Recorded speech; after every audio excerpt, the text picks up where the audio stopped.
Good morning, good morning. Welcome to another episode of Talking to Myself with Sir Tony. And today I want to talk about, well, first of all, a little bit of history on myself. I've always dealt with a certain amount of anxiety, and I've always dealt with a certain amount of depression since I was a youngster, teenager. And I noticed since COVID-19 especially, a lot more people seem to be dealing with anxiety and worry in today's climate, in today's time. And I'm no different. I also deal with it. But there's one way I found that beats all else, and it always brings me back to reality. And it really, really seriously helps when it comes to terms to how I deal with anxiety and worry. There's number one way I found that helps with my anxiety and worry. And whenever I get in that state of mind, which is often, there's one thing I got to do. You ready? Drum roll. I just stopped giving a damn. I just simply stopped giving a damn. As simple as that may sound. I got to put it all in perspective. Nothing's really as important as my mind makes it. As long as my basic needs are met, as long as I'm fed, got a roof over my head, got a few dollars, got a job. You see, I don't have to have it all worked out. I don't have to have it all figured out. I don't have to have it all perfect. And see, that's where the anxiety comes from for me, is the uncertainty of how am I going to do this? How am I going to do that? Oh, I'm getting of a certain age now. Retirement coming up in a couple of decades. How am I going to prepare for that? It's the how and the why and the wanting to fix it all in the snap of a finger. It's the uncertainty, the unknown is what brings a lot of my anxiety. And so I just got to stop giving a damn. And I'm going to explain the logic behind that. I got a coworker by the name of Martin. And I just got done talking to him this morning. And he was having problems with his stomach. He's a heavyset guy. He's pushing 60 years old. And he's been in the hospital a lot lately. He just had an open heart surgery and blah, blah, blah. They've been cutting on him a lot in the last couple of years. Well, Martin went to the hospital. I worked with him Monday, and today is Friday, by the way. I worked with him Monday, and he went to the hospital on Tuesday because he keep having to get fluid pumped out of his stomach. For some reason, they wanted to look in there and see what was going on, and because he had some kind of mass growing in his stomach. Well, I talked to him this morning, and I said, well, what happened, Martin? What was going on? And he told me, brother, he said, I got stage 4 stomach cancer. He said, I might have 6 months to live. I might have a year to live. I might have 2 years to live. But it's inoperable. They can't just cut it out. It's done spread. And I said, wow. I was in the back of my mind when he told me it was a mass in his stomach. Of course, that's the first place your mind goes, hoping that it ain't that. And it turned out it was that. But he sounded completely calm as he was telling me this. And I said, Martin, how are you so calm? He said, I just accepted the fact. He said, nobody survives life. And nobody's going to make it out of here alive. We all going to die. I just happen to know what I'm probably going to go from. And that my time ain't long. But your time could be shorter than mine. You really don't know.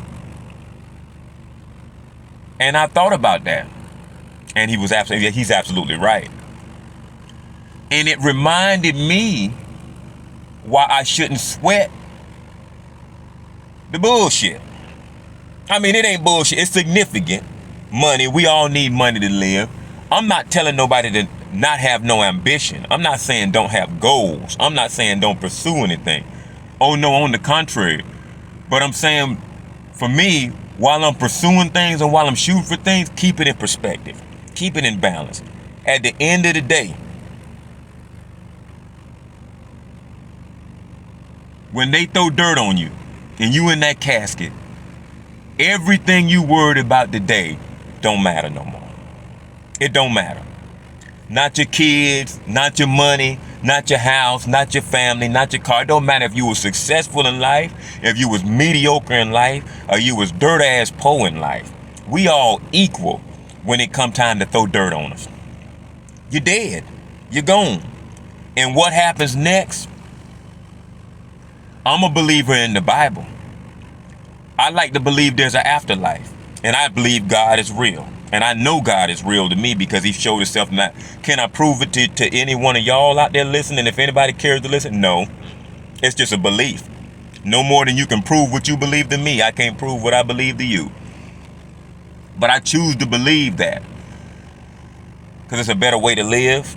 And I don't believe all this came out of nothing. And it gives hope. And once a man without hope, then he's hopeless. And hopeless is a bad place to be. I've been there before, trust me. But I say all that to say, you know, I buried my mama we buried mama last Thanksgiving. 2024. She passed away. And we buried her a couple weeks later. But her health wasn't the greatest in the end before she passed away. You know, she was older and, you know, some health things happened. It was that slippery slope. That downward trajectory as far as health.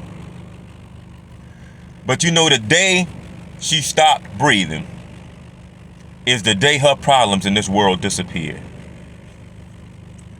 She was free from all that. It didn't matter anymore.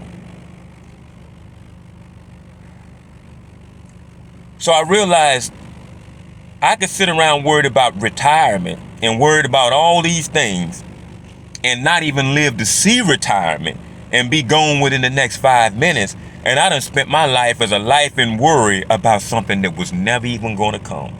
So you actually wasted the time you had now worrying about something that ain't even guaranteed to come. Only thing that truly matters is today, right now, this minute, as long as my basic needs is met. Hold on a second, sorry, I'm on camera. As long as my basic needs is met right now, this very minute today, I'm batting at 1,000. I'm okay. It's all good. Because even if I went out there and been successful and accumulated everything, financially successful, I mean, because success is defined in so many different ways. But even if I was to go out there and accumulate everything financially, I got no children at this point. Then I'm going to die and the government going to take it all. I'm going to leave it right back here. One thing for sure, I sure in the hell ain't going to take it with me.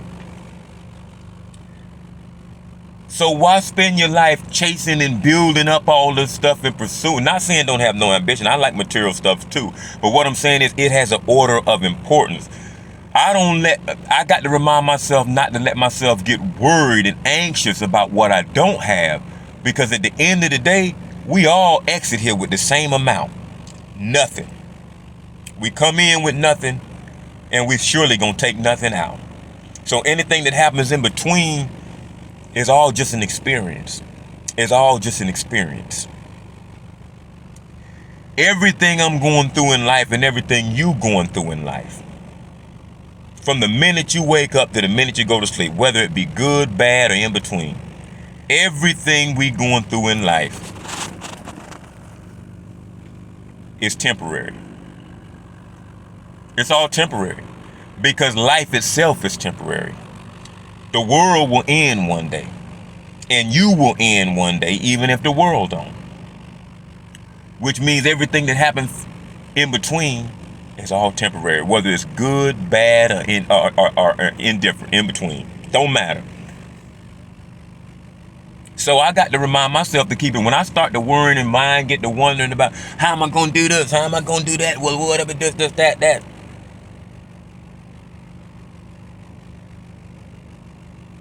I got to reel it back and say, well, it won't last forever. You could give me life in prison right now. And even for them, it's temporary. You're not going to live forever. So when life is over,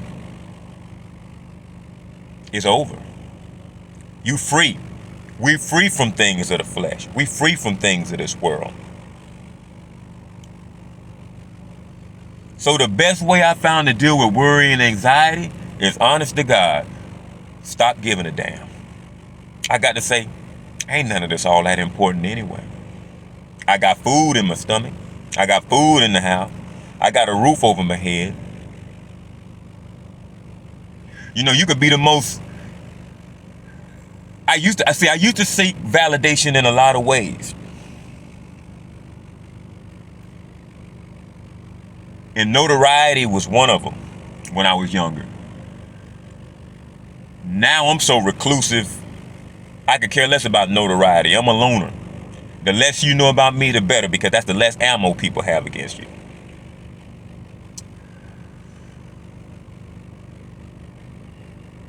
But I used to seek validation and notoriety and being known by a bunch of people. But then I realized, just think about this for instance. We done had, 40-something presidents of the United States? How many of them can you name? How many of them can you name?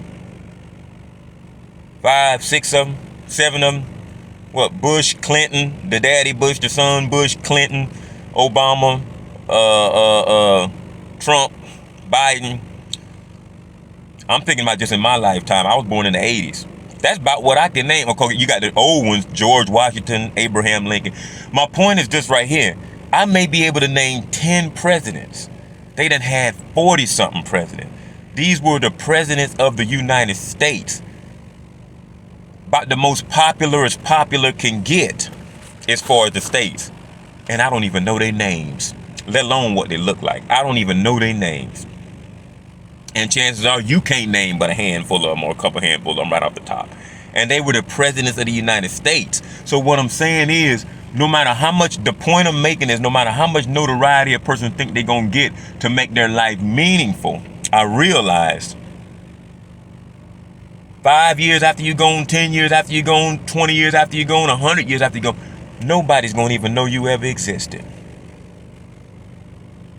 If they can't remember presidents, you think somebody gonna be thinking about my ass when they dealing with life, their own self, and dealing with the struggles of life and trying to figure it out? Hell no, they living life.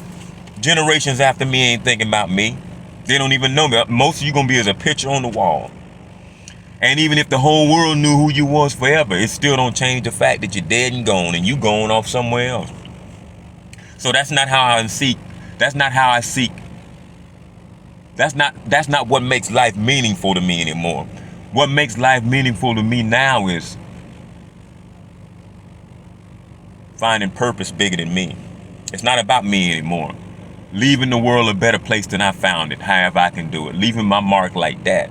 Not leaving it from a selfish standpoint where just look at me, look at me, look at me. It's funny how perspectives change in time. I also got some other ways of dealing with anxiety. I exercise. It helps. It really does.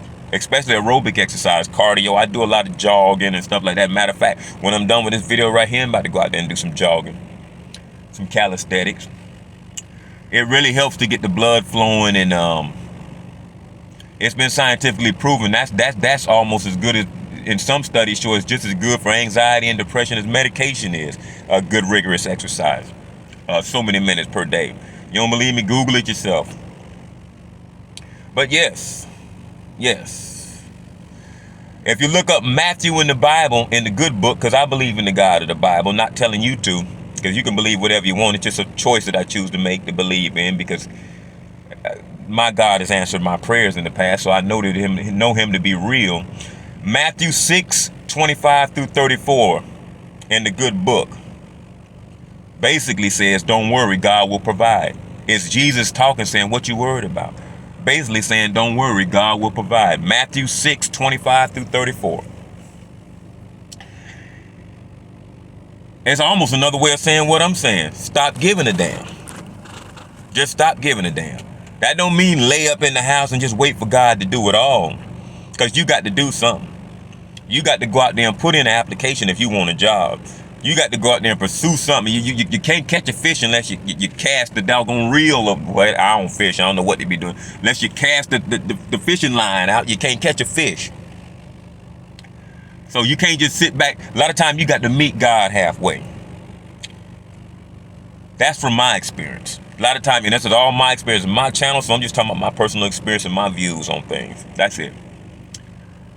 Agree or disagree, this is my take on it. That don't mean sit back and do nothing when I say don't give a damn. That means put forth your effort, have your goals, pursue things, have your dreams, but keep it all in perspective. Because at the end of the day, as long as you got your basic needs met and necessities, it's all temporary. Ain't none of this gonna matter in the end anyway. Ain't nothing you accumulate, ain't nothing you buy, ain't nobody you sleep with. They ain't gonna be nothing but a memory. I can sleep with every beautiful woman in the world, and guess what? At the end of the day, when it's time for me to die and I'm on my deathbed, it ain't nothing but a good memory. It ain't doing me no good right then. And that's if I even have a memory. Could have dementia, could have Alzheimer's, don't even remember it. So what good is any of it gonna do? When it's all said and done, as long as your needs is met today, who know you, who like you, who talk about you, how much money you got, how much, as long as your needs is met today, because you might die tonight, none of that shit really matters. So you might as well just stop giving a damn. And whenever my mind wanders, that's how I bring it on back to reality. I stop giving a damn. For lack of a better phrase, I stopped giving a damn in that moment. And say, what is you worried about, Tony? This is all temporary. You ain't gonna have to deal with this stuff forever. Nobody is, because nobody survives life, and nobody makes it out of here alive. It's all temporary. And you cool right now. You got everything you need. Look at Martin, my co-worker. Come Monday, he was worried about the job and this and how he gonna make more money and how he gonna do this. Come Wednesday or Thursday after his diagnosis, don't none of that stuff matter no more. He realized his time here is short. Who cares about a job? Who cares about retirement? Chances is he won't even make it. There's an old saying, if a man ain't sick, he has 1,000 problems. But if a man gets sick and his health go down, then he just has one problem. Think about that. If a man is healthy and he's not sick, he has 1,000 problems. He got 1,000,000 problems he's thinking about. But if a man gets sick and his health go down and he does get sick, them million problems disappear. All he has is one problem, and that's his health. That's all that really matters. Then it gets boiled down to what it truly is. As long as you got your health, brother, your sister, whoever I'm talking to myself, as long as you got your health, you got your strength, you got your faith, you got it all. You got it all. So stop giving a damn and sweating all the small stuff. Because at the end of the day, in the grand scheme of things, I know it seems so large in your head and right now, because it be seeming large in my head. But when I really look at it, you got it all. The hell is you worried about? You're going to miss the fact that you got it all, thinking about everything you don't got and thinking about what you're going to do in the what ifs in the future. A future that ain't even guaranteed to come. Keep it in perspective, y'all. Sometimes you just got to stop giving a damn. Sir Tony, over and out.